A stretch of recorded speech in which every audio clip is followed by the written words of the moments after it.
আসসালামু আলাইকুম এভরিওয়ান। তো কেমন আছেন আপনারা? আশা করছি অনেক ভালো আছেন। চাচাতো বোন যখন বউ গল্পের চতুর্থ পর্ব নিয়ে চলে আসলাম। সো বেশি কথা না বলে চলুন গল্প শুরু করি। ইরা আমাকে জড়িয়ে ধরে বলল, সত্যি তোকে অনেক ভালোবাসি, তুই আমাকে ফিরিয়ে দিস না প্লিজ। আমি অবাকের চরম সীমায় পৌঁছে গেলাম আর বললাম, না আমি পারবো না। আর তুই এমন বাচ্চাদের মতো আবদার করিস কেন? তুই কি ভুলে গেলি আমরা চাচাতো ভাই বোন? ইরা কাঁদতে কাঁদতে বলল, হ্যাঁ আমি তোর জন্য বাচ্চাদের মতোই আবদার করব। আমি তো শুধু তোকে ভালোবাসি। আর ভাই বোন কিসের? আমি কি তোর আপন বোন যে ভালোবাসা যাবে না? চাচাতো ভাই বোনের মধ্যে বিয়ে হয়ে থাকে। আমি বললাম, তারপরও আমি পারবো না। ইরা বলল, কেন পারবি না? আমি বললাম, আমি তোকে ওইরকম ভাবে দেখি নাই তাই।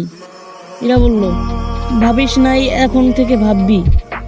আমি একটু রাগ হয়ে বললাম না, পারবো না। আর চাচা চাচি ও আব্বু আম্মু জানলে কি হবে জানিস তুই? এরা বলল, তারা কিছু ভাববে না, তারা তো আমাদের অনেক ভালোবাসে। আমি বললাম, তুই যা তো এখন, আমার ভালো লাগছে না। এরা বলল, তুই আমাকে ভালোবাসবি না তাই না? আমি বললাম, না।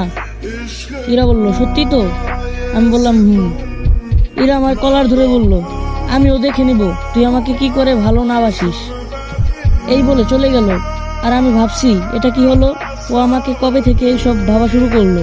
কিছুই মাথায় ঢুকছে না। আমি আর কিছু না ভেবে চলে গেলাম ভার্সিটিতে। বন্ধুদের সাথে আড্ডা দিয়ে ক্লাস করে বাসায় গেলাম। বাসায় গিয়ে দেখি ইরা আমার রুমে বসে শুয়ে আছে। আমি ওর সাথে কথা না বললে ফ্রেশ হতে চলে গেলাম। ফ্রেশ হয়ে বের হতেই দেখি ইরা তোয়ালে নিয়ে দাঁড়িয়ে আছে। আমাকে বের হতে দেখেই তোয়ালেটা আমার দিকে এগিয়ে দিল। আমি কোনো কথা না বলে তোয়ালেটা নিয়ে মুখ মুছে খেতে যাচ্ছি। অমনি ইরা পেছন থেকে আমাকে জড়িয়ে ধরে বলল, খুব ভালোবাসি তোকে। আমি একটু রাগী দৃষ্টিতে তাকিয়ে বললাম, ছাড় বলছি। ইরা বলল, না ছাড়বো না, একবার বলো ভালোবাসি, তাহলেই ছেড়ে দিব। এই বলে আরো শক্ত করে জড়িয়ে ধরলো। আমি বললাম, ছাড় বলছি, কেউ এসে পড়বে। ইরা বলল, আসুক না, দেখলেই ভালো, তাও তো তোমাকে পাবার একটা উৎস পাবো। তখন জোর করে ছাড়িয়ে আমি নিচে চলে গেলাম। আমার পিছে পিছে এরাও চলে আসলো। ও আমার সাথেই খেতে বসলো। সাথে সাথে শুরু করে দিল দুষ্টুমি। পার সাথে পা ঘুরছে। মাঝে মাঝে আস্তে আস্তে বলছে, জানো খাচ্ছ না কেন? কেন যেন আমার এইসব কথা সহ্য হচ্ছিল না, কারণ আমি তো ওকে এরকম চোখে দেখিনি তাই। এভাবে অনেক দিন চলে গেল।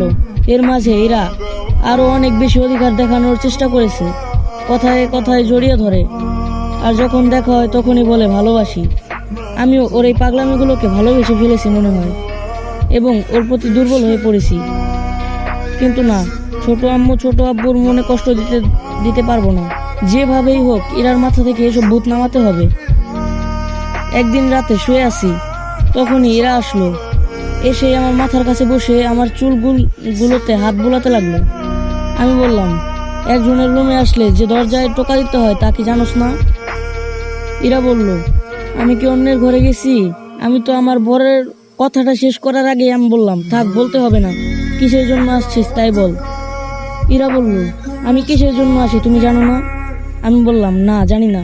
ইরা বলল, আমাকে একটু ভালোবাসা যায় না? আমি বললাম, না।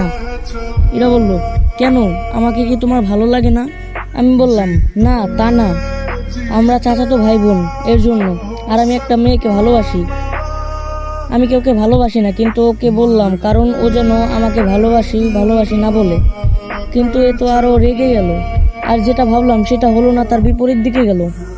ইরা বলল, ওই তুই কি বললি, আরেকবার বল। আমি কথাগুলো ভালোভাবে বলতে পারলাম না। তখন ইরা আমার কলার ধরে বিছানায় ফেলে মারতে শুরু করলো। আর কি মাইরগুলো দিল, চর থাপ্পড়, বুকের উপরে ঘুষি মারছে। আর বলছে, কুত্তা বিড়াল, তোকে কি বলছিলাম, তুই শুধু আমার। আমি থাকতে তুই অন্য কারো হতে পারবি না, আমি হতে দিব না। আমাকে ভালো না বাসলেও আমি তোকে ভালোবাসি, আর ভালোবেসেই যাব। তুই কারো হতে পারবি না, তুই শুধু আমার, মানে আমার। আমি বললাম, স্যার বলছি, ব্যথা পাচ্ছি কিন্তু। ইরা বলল, ব্যথা পেলে তো আমি আদর করে দিব, তোর ভাবতে হবে না, আগে তোর ফোন দে। আমি বললাম, ফোন দিয়ে কি করবি?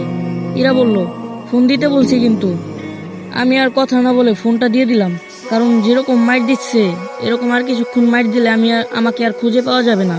আর বললাম, আবার ল্যাপটপ নিলি কেন? এরা বলল, আগে বল পাসওয়ার্ড আগেরটাই আছে নাকি অন্য কিছু?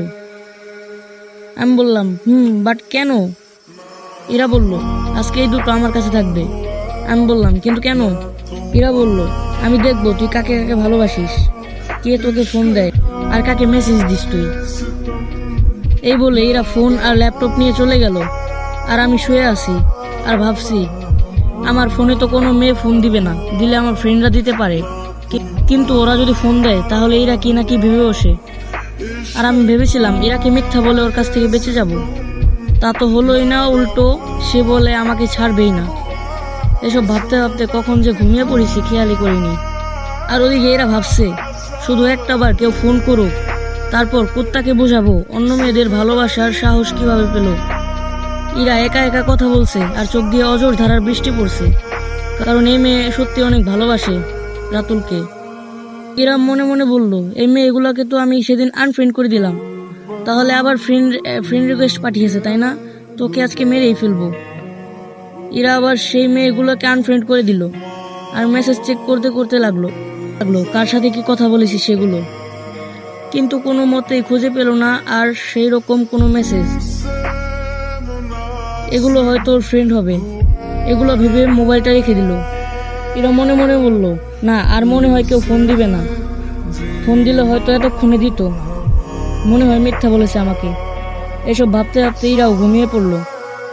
সকালে এরার ঘুম ভেঙে গেল একটা ফোনের আওয়াজে। আর ওই ফোন হলো, আসসালামু আলাইকুম এভরিওয়ান, আজকের পার্টটা এই পর্যন্তই। কি বলবো আপনাদের ভাই, প্লিজ ভাই কমেন্ট করে জানান গল্পটা কেমন হইতেছে ভাই, এটা আপনাদের কাছে একটা অনুরোধ আমার।